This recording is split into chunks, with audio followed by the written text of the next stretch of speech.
Fin 2017, 38 nourrissons ont été atteints de salmonellose après avoir consommé du lait en poudre produit à l'usine de Cran.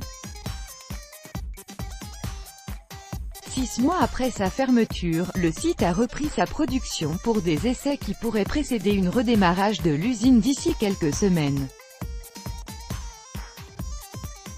Le site était au cœur de l'affaire de lait infantile contaminé au salmonelle et à l'arrêt depuis 6 mois. L'usine Lactalis de Cran en Mayenne a discrètement repris sa production dimanche, a confirmé le directeur de la communication du groupe, confirmant une information du journal Les Échos. Il n'y a aucune commercialisation des produits, il s'agit de tests sur de la poudre de lait pour adultes et non infantiles. Ces tests sont contrôlés par les services de l'État, a déclaré Michel Nallet, directeur de la communication du groupe. Ces essais pourraient précéder un redémarrage complet de l'usine d'ici quelques semaines. Inspection et prélèvement, la vraie production a démarré lundi en début de semaine, sachant que tout ce qui est produit est consigné, bloqué sous contrôle de Lactalis, ça n'a pas le droit d'être mis sur le marché, a précisé Fanny Molin, porte-parole de la Direction Générale de l'Alimentation, DGAL, dépendant du ministère de l'Agriculture. Des inspections physiques de l'établissement doivent être notamment conduites par des agents de l'État. Doivent suivre des prélèvements de poudre de lait pour adultes et des prélèvements dans l'environnement par les services de l'État, à analyser par un laboratoire officiel, ainsi que des autocontrôles environnement et produits par Lactalis, selon elle.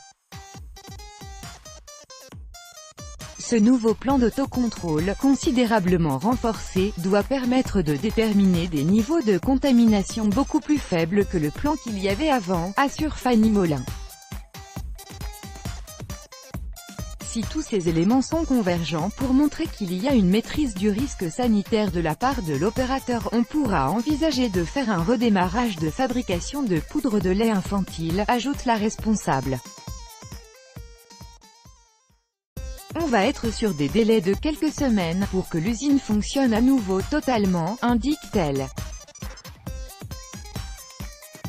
L'association des familles de victimes en colère. Fin 2017, 38 nourrissons ont été atteints de salmonellose après avoir consommé un produit pour enfants, essentiellement de marque Millumail ou Pico, sorti de l'usine de Cran. Le processus de retrait a été chaotique et de nombreux dysfonctionnements ayant mené à la contamination ont été mis au jour. Après plusieurs semaines de crise, le groupe avait retiré mi-janvier la totalité de ses laits infantiles produits dans l'usine.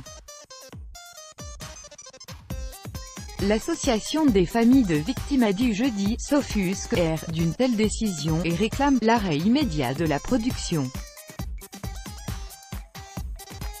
L'État semble avoir cédé à la pression de Lactalis en autorisant une remise en production sans avoir pu déterminer les causes de cette contamination, a-t-elle déploré. Une enquête judiciaire est en cours, ainsi qu'une commission d'enquête parlementaire qui doit auditionner le 7 juin le PDG de Lactalis, Emmanuel Beignet.